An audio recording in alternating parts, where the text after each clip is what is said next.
You want the truth, the whole truth, and nothing but the truth about sports in the state of Michigan? You've got the truth, all right. Can you handle the truth?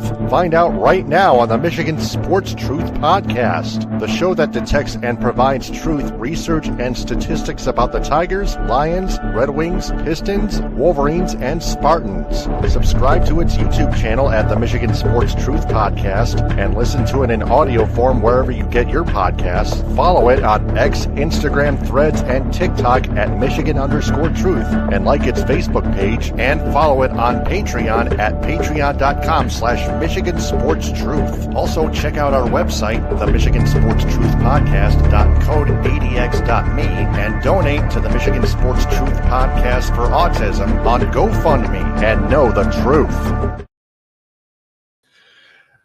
I'm Taylor Phillips, the hardest and most intelligent Michigan sports detective. Great to be back with you after a long 2-day power outage due to that wicked ice storm.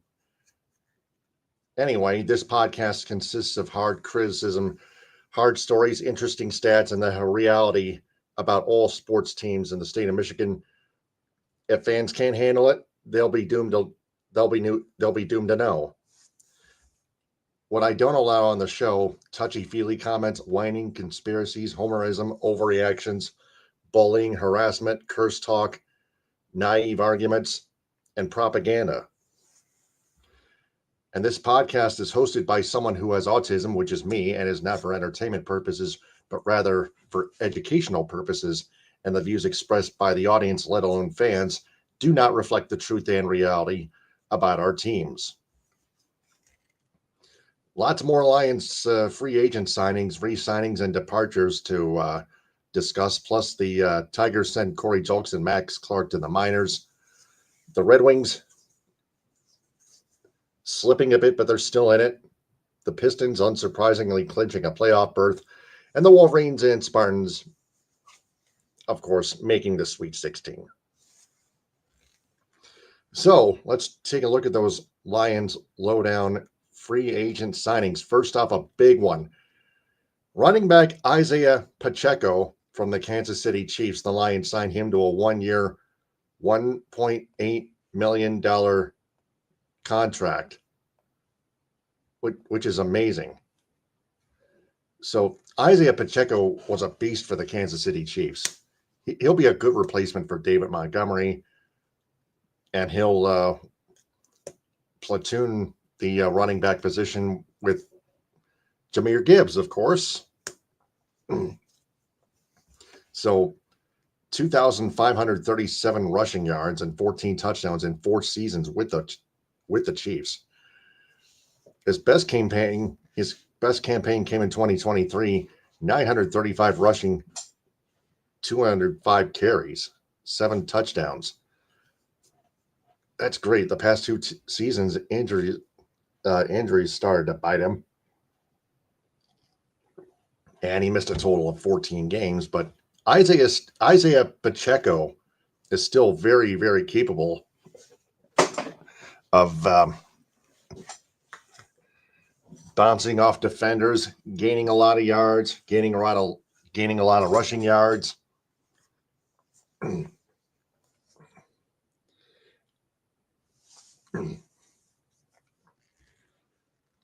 Yes, last season he did get 118 carries for 462 yards. It's still a good rate in 2025.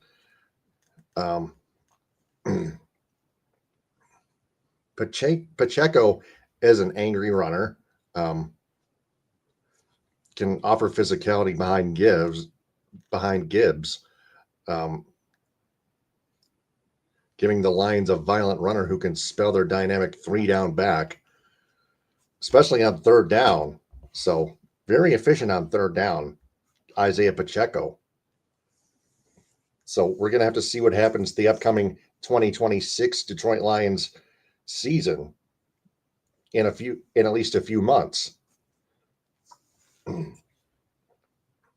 9 totes for 15 yards, 1 score on 3rd and short, 1 to 2 yards, and 4th down with -8 rushing yards over expected per Next Gen Stats. had 0 goal line carries and took 3 in 2024 for 1 total yard and 1 score. So Isaiah Pacheco still has more to prove in that particular category. And all that from everything I'm reading here, I believe that Pacheco is capable of doing all that and can help with the running game and the offense as well, led by Jared Goff.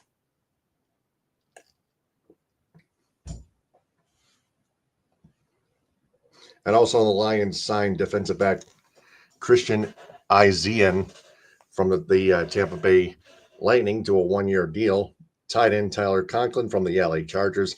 Cornerback Roger McCreary from the Titans and Los Angeles Rams. Defensive end DJ Wonnum from the Carolina Panthers. The Lions got an edge rusher. The Lions got an edge rusher.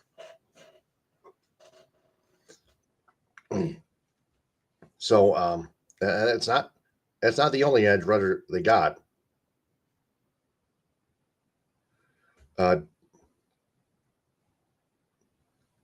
Greg Dortch and Peyton Turner. Peyton Turner is a defensive end from the Dallas Cowboys. He also played for the Saints. They also got an extra wide receiver in Greg Dortch that could help out with the receiving game. Amon-Ra St. Brown, Isaac Tesla.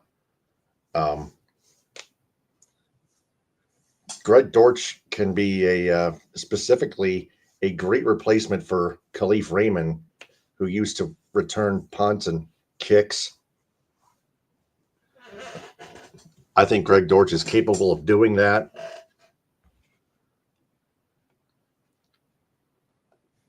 I want to take a look at Damone Clark. They got him from the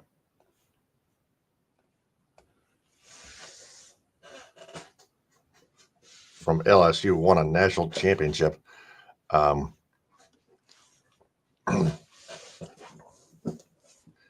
He was wearing the number 18 for LSU.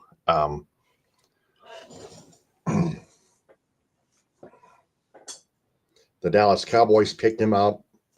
And then he was claimed by the Texans. Clark would play 175 of his 313 special team snaps in Houston with the Texans, earning him an impressive 78.7 special teams grade from Pro Football Focus. And he has a relationship with current defensive coordinator, Kelvin Shepard.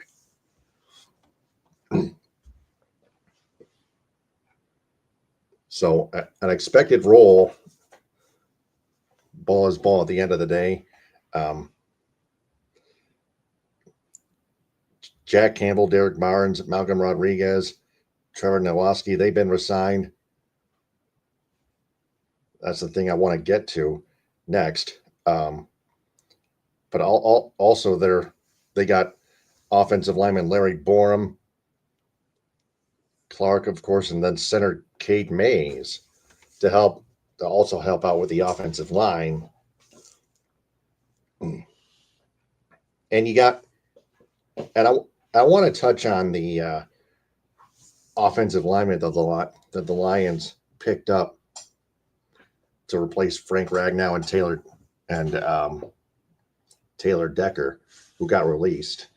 So those new guys, they have just like Penei Sewell, they have allowed very, very few sacks and pressures, and they are capable of helping Penei Sewell do just that.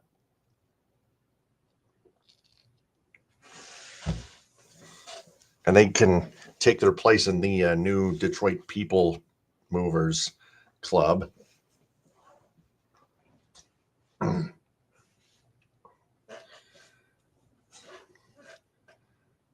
He can start training camp as a reserve on defense, but be asked to take on a starting role on special teams. So especially stopping kickoff and punt returns, of course, to prevent touchdowns, of course, and pin the kick or punt receiving team from to deep in their own territory.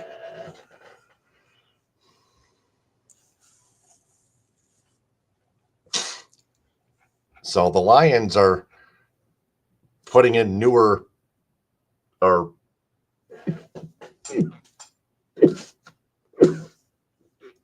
excuse me a second. They're putting in much different blood than they had the past 2 or 3 seasons.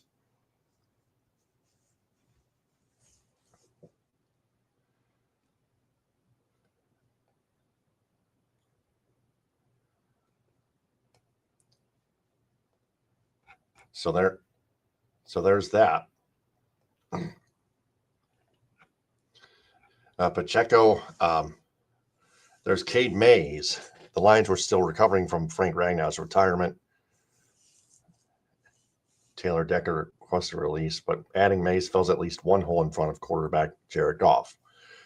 They also brought Teddy Bridgewater out of retirement to replace Kyle Allen, who signed with the Buffalo Bills.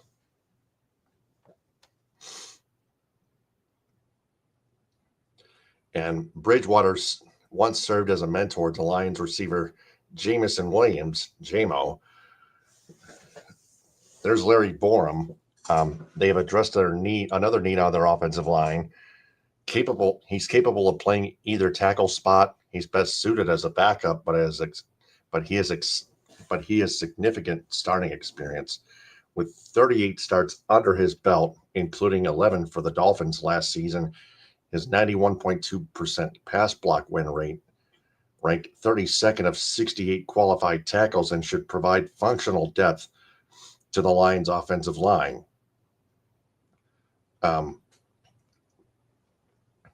Malcolm Rodriguez, 12 tackles, 1 tackle for loss included. He's back. Rock Yassin, Christian Ezian, 165 tackles over the past 3 seasons in Tampa. Christian Ezian, technically a safety.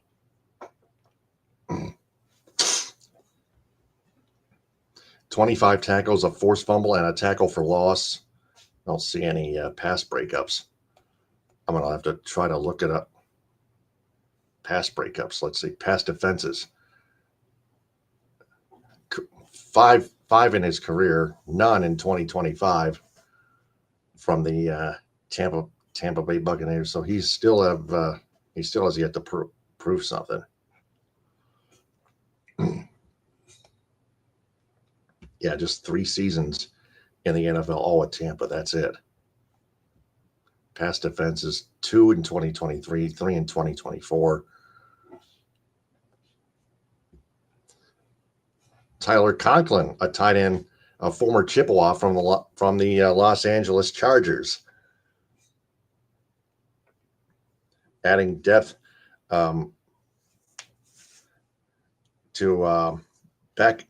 adding a little backup to Sam Laporta. Conklin caught 7 receptions for 101 yards while appearing in 13 games.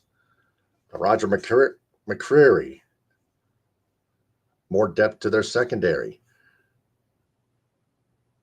38 starts with the Tennessee Titans before being traded to the Los Angeles Rams. 2 pass defenses on offense. In the regular season. 2 pass defenses in the regular season, 1 in the postseason, the NFL playoffs.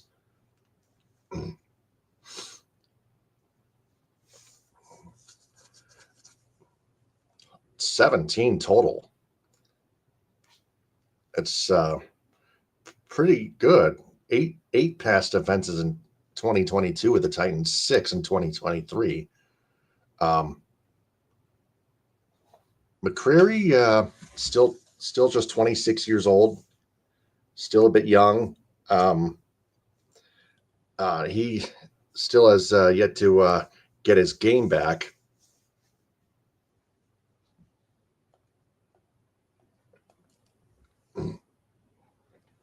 DJ Wanham at linebacker.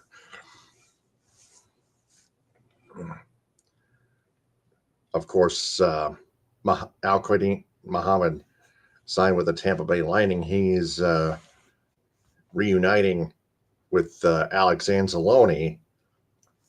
And then, of course, Damon Clark, which I've discussed already.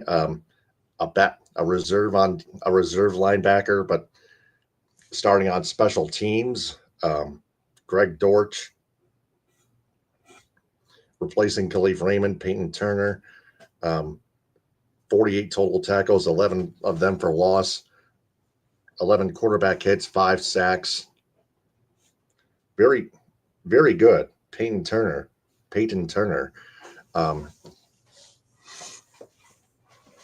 That is the kind of help that Aiden Hutchinson needs in the pass rush. And that's what the Lions need right there. So these are all the things that the Lions can work with.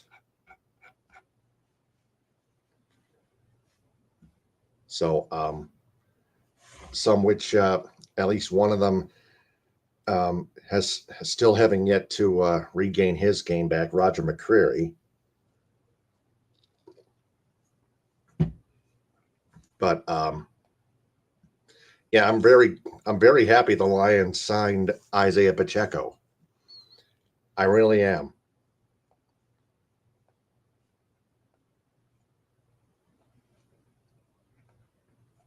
So you have the NFL draft coming up. I think Brad Holmes just loaded up on both sides of the football, both units, offensive and defensive units, but especially on offense, you need to retool the offensive line. You got center Cade Mays, offensive lineman Larry Borum. Both can be good replacements for Taylor Decker and Frank Ragnow. Then you got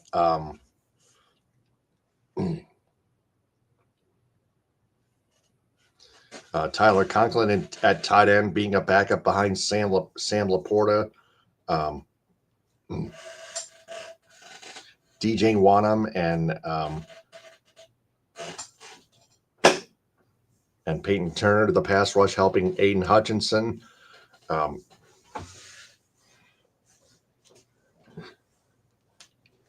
You also got Damone Clark being a reserve or backup linebacker.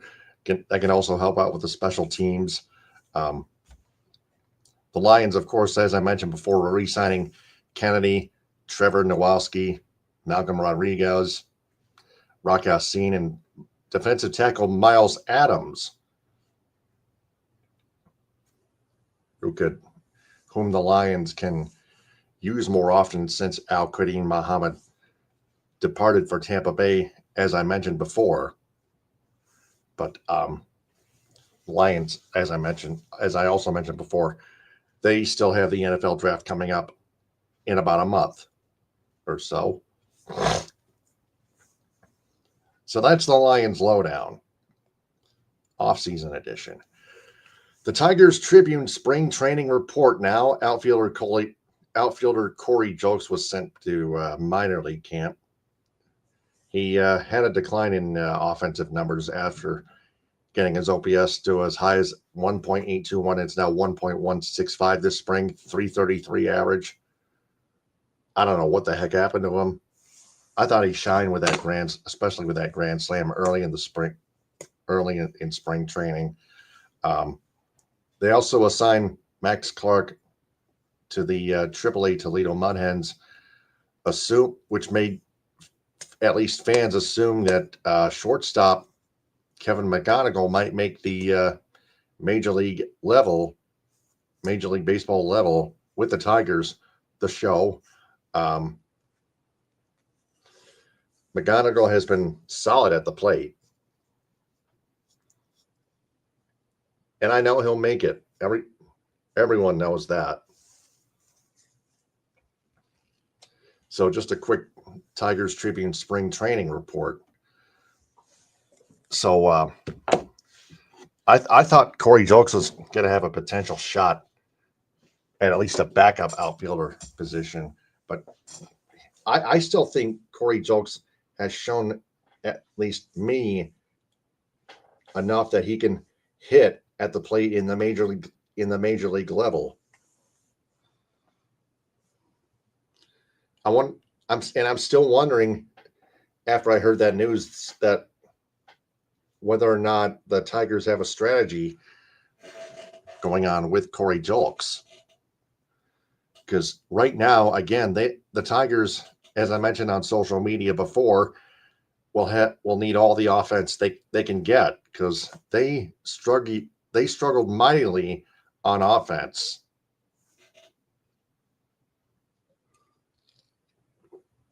Especially in the playoffs. In most of their games. And that's what that's the main culprit that got them eliminated in Game 5 and 15 innings of the ALDS in Seattle to the Mariners in all 5 games. So yes, they got a new and improved pitching staff. Verlander's back. Framber Valdez, Tarek Skubal, at least staying for the time being. Casey Mize and Jack Flaherty. They're all good. And that's the Tigers Tribune spring training report. Now for another edition of As the Winged Wheel Turns. The Red Wings, not as bad as they were the last 3 seasons in March. They have a 4-4-2 record in March thus far this season. It's better than the last 3 seasons in March, and as I just pointed out. I want to share my screen to try to refresh all you people's memories, all you Red Wings fans' memories. They beat Nashville.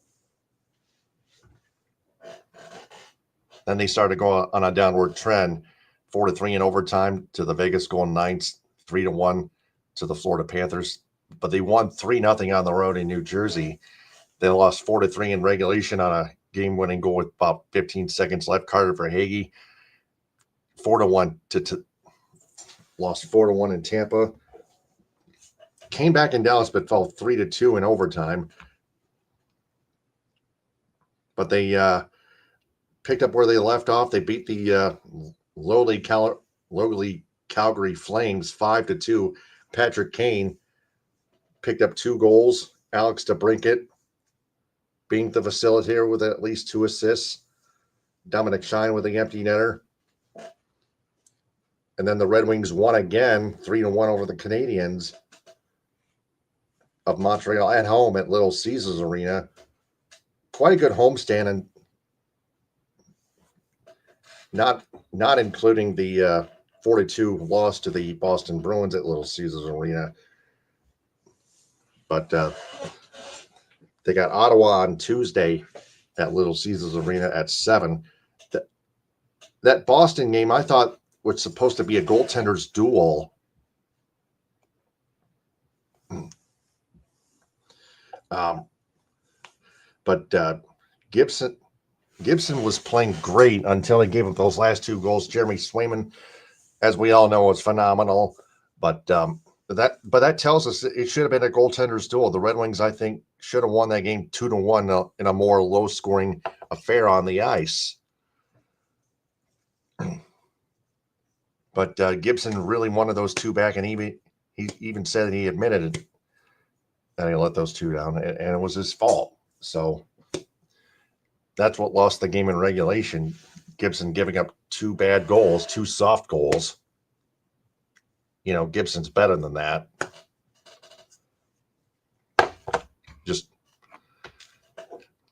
And that cost the Wings a playoff spot, but they're still in it. The Islanders did lose on Saturday in Montreal 7-3, but the Islanders won 1-0 over the Blue Jackets on Long Island. Bo Horvat, the only goal. Not very much of a shooting affair. 26-22 shots Blue Jackets, but the Islanders picked up 2 important points to jump ahead of the Red Wings for that second wildcard spot, 85 points to 84 points, 40-26-5 to 38-24-8. The Red Wings, I think, are still in it. They just have to play better and finish that third period better and keep more pucks out of their own net. Allow less goals in that third period. They have to win the third period, of course. Play 60-plus minutes.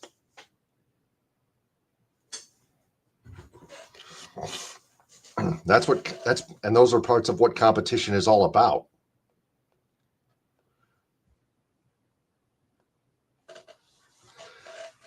And the Red Wings, after their game against the Senators, go back on the road again. But they won on the road before. Everyone has won on the road before. That's how the business rolls here. So that's another edition of As the Wing Wheel Turns. The Pistons post. Well, what can we say? The Pistons, unsurprisingly, make the NBA playoffs for the second consecutive season. Of course, beating the Washington Wizards 115-100.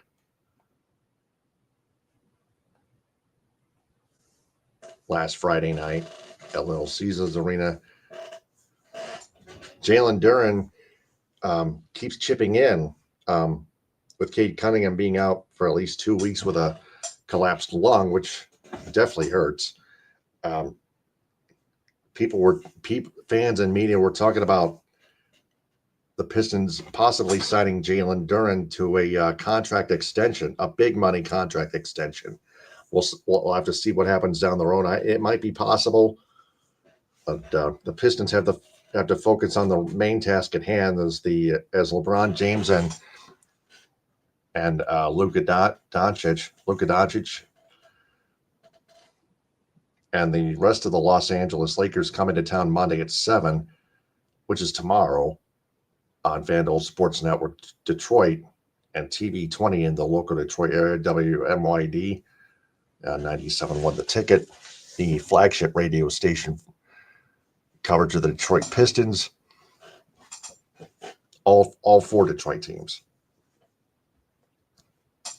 So the long homestand continues. Pistons and Lakers, Pistons and Hawks Wednesday at 7, Pistons and Pelicans Thursday at 7. So there's back-to-back games, both at home, before the Pistons head to Minneapolis, to play the Timberwolves Saturday at 5:30 on ABC and FanDuel Sports Network Detroit.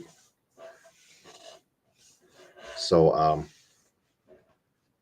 the Hawks are a sleeper team. The Pelicans are just terrible.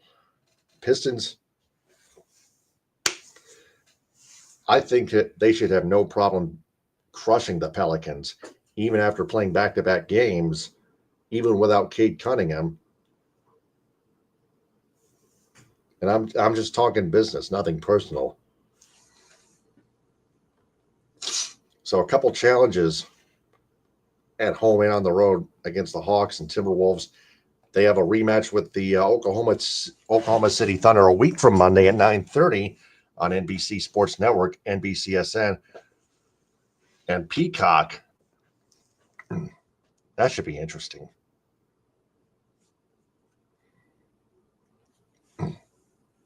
Before heading back home a week from Tuesday to play the Raptors and so on and so forth. The Pistons 51-19. They have gained ground on the Boston Celtics, 4 games ahead of them. The Thunder 56-15. Spurs 53-18. Those are the top two teams the Pistons are trying to chase right now. Still, this entire season. The Pistons right now are the best team in the East, at least. So, as of right now, the Pistons will play either between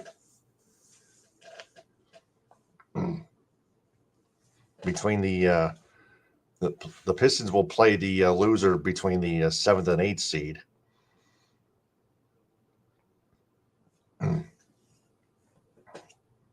Oh, wait, or no, they'll play the winner. Well, you got the Heat and Hornets, and then you got the 76ers and Magic. They'll play either the winner between the Heat and Hornets or the loser between the 76ers and Magic. It's going to be a close one. This is a big entire play-in tournament here.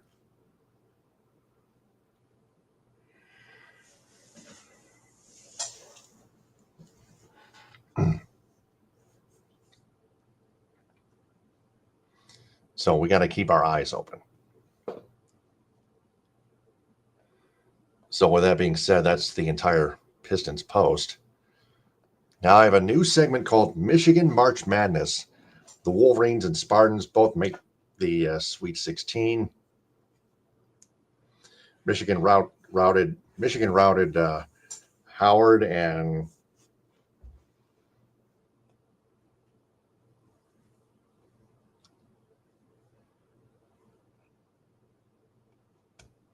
forgot who they played. They played St. Louis. Michigan routed Howard and St. Louis.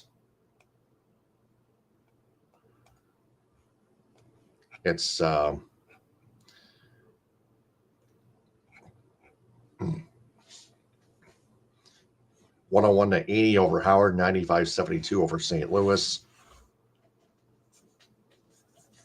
Wolverines, of course, still proving as to why they're not proving as to why they're the number one seed in the Midwest region of the NCAA Division I men's basketball tournament. While the Spartans routed North Dakota State 92-67, and then Louisville put up a good fight, but MSU ended up winning 77-69. So yes, Louisville 6-seeded, put up a good fight. Spartans still have yet some things to clean up. Turnovers, especially that.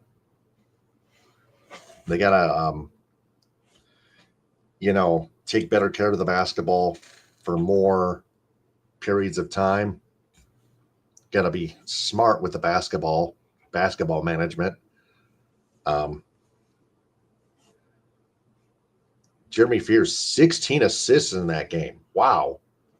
5 turnovers, but 16 assists. Let's take a look at the entire box score here. Jeremy Fears, 12 points. Cohen Carr with 21. Cohen Carr is a big scorer. 10 rebounds, a double-double for the green and white. There is not much to look at for Michigan. They're just too good. I mean, we can take a look at them right now. I can take a look at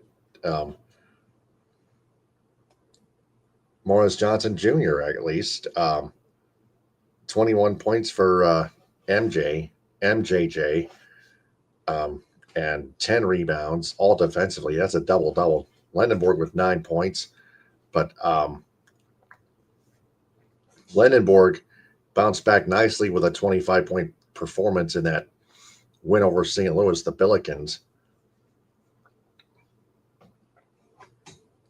6 rebounds, 2 assists.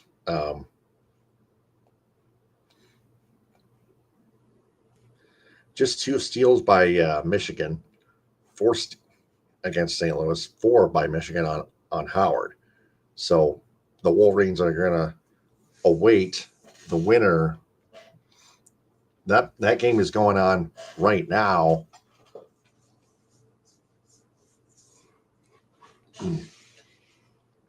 As I take a look at the March Madness official bracket on the March Madness Live mobile app. The winner between UCLA and UConn will play Michigan State. And then the winner between Texas Tech and Alabama will play Michigan. Alabama's up on Texas Tech 49-25 at halftime on TBS, and then on TNT, UConn's leading UCLA 58-54, 6:58 left in the second half. So this is the competition's going to keep on heating up. It's going to get tougher as the tournament rolls along.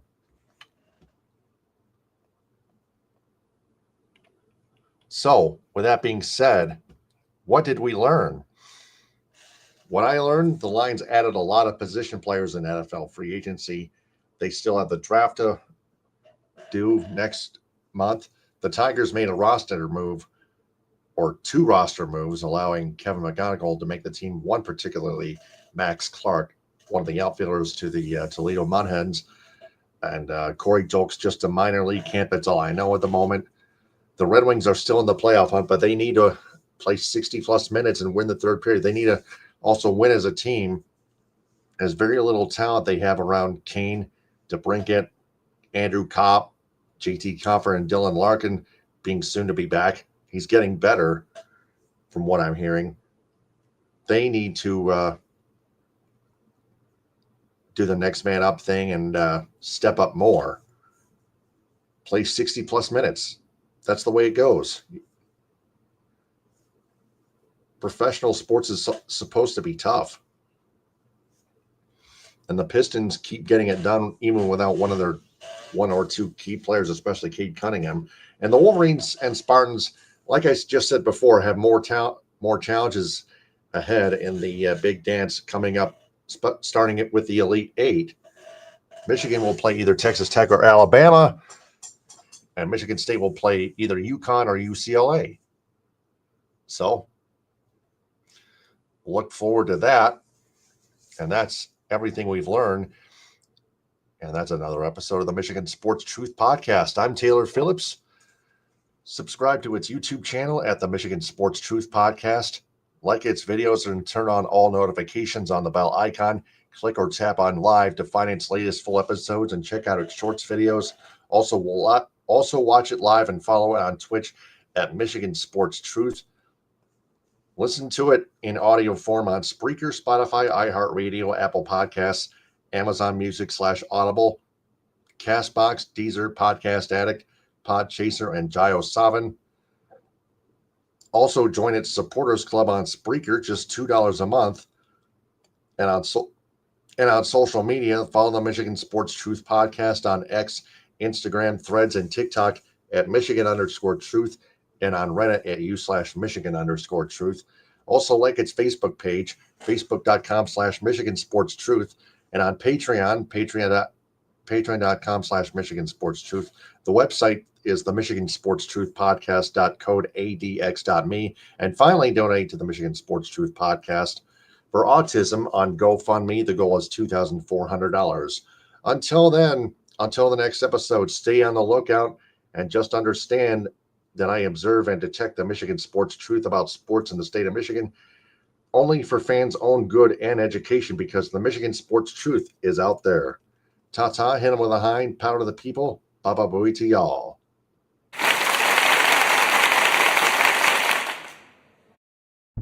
High-speed internet service provided by Cherry Capital Communications in Elk Rapids. Visual wardrobe prompts provided by Creative Embroidery of Cadillac. Statewide business endorsements go to Fox Motors, Michigan Rustic Properties, Grand Traverse Pie Company, J&H Family Stores, Positive Chimney and Fireplace, Farm Bureau Insurance, Michigan's Adventure, Alpine Chocolate House in Manistee, Boyne City, Gaylord, Plymouth, and Sault Ste. Marie, Hudsonville Ice Cream, Grandpa's Mini Donuts, Rally House Michigan and Rally House Detroit, Tom's Food Markets, Beacon and Bridge, Fago Soda, Detroit Wing Company, Simply Delightful, JR's All-Star Haircuts for Men, Tropical Touch Spa, Main Street Rocks, G's Pizzeria, Wesco, 7 Brew Coffee, Gardner White Furniture, and BC Pizza.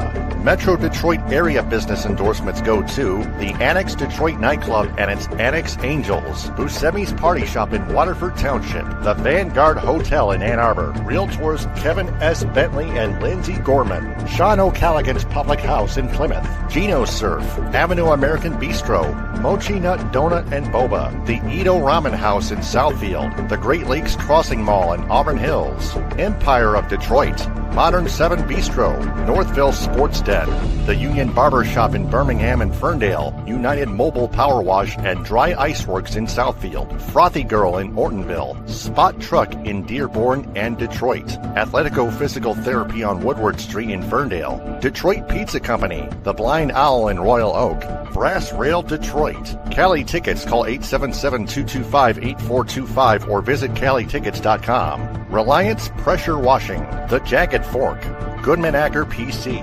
Northwestern Technological Institute, Green Lantern Pizza, The Pins Bowling Center in South Lyon, Impact North in Ortonville, Vitamin Shop in Auburn Hills, Legacy Family Dental Center in Dearborn, 350 Terrace, and Hodges Subaru. Local business endorsements go to Cherry Capital Communications in Elk Rapids, Upriver Pizza in Benzonia, Glen Arbor Construction, Freshwater Auto Spa in Kalkaska, Kingsley Lumber, Boyne Golf, The Outsider in Manistee, the Silver Dollar Pub and Grill in Roscommon, Toy Town of Cadillac and Reed City, the Landing Zone in Gaylord, the VI Grill in Suttons Bay, West Michigan Massage Therapist Emmeline. Visit zenwin.com, the B4 Foundation in Ithaca, Wexford Community Credit Union in Cadillac and Lake City, Jay's Sporting Goods in Gaylord and Clare, the Front Porch in Suttons Bay, Trout Town Tavern and Eatery in Kalkaska, the El Cilantro Taco Shop in Petoskey,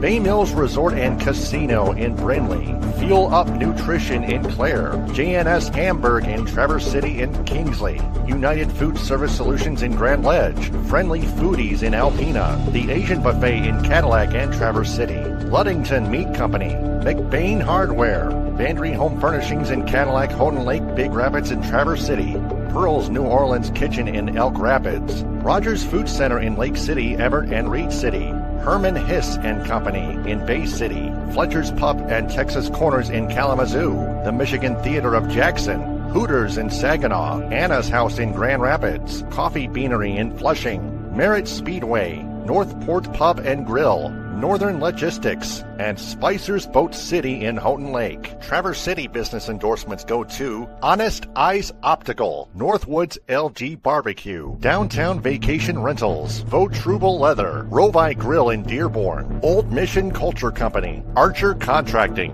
Intrepid Cycling, Moomer's Homemade Ice Cream, TC Man Cave, K1 Speed, Play It Again Sports, Erica Nita of Traverse City Real Estate, Yen Yoga and Fitness inside the Delamar Resort on Front Street, Firefly Kitchen and Bars, Traverse City Fun Running, Bergstrom's Burgers, Margarita's Grill, Wellbeing with Catherine Palms, Traverse City Comfort Advisor by Comfort Center, Bayview Flooring, North Coast Golf Shop, Dockside Market, Anna Very Fine Foods, and Team Bob's Heating, Cooling, and Plumbing. Cadillac business endorsements go to Cadillac Grill, Cadillac Nutrition, Cadillac Horizon Books, Creative Embroidery, Michigan Coffee Company, Shaley Bear Creations, Pro Quality Cleaners, Raven Social, Wildflower Bakery, Northern Star Event Rentals, Primo's Barbecue, Wexford Jewelers, Evolve Yoga and Fitness, Chunky Bear Coffee Roasters, The Truck Stop, Cadillac Lofts Apartments, Bigelow Supply, The Food Mafia's Let's Roll With It Rolled Ice Cream,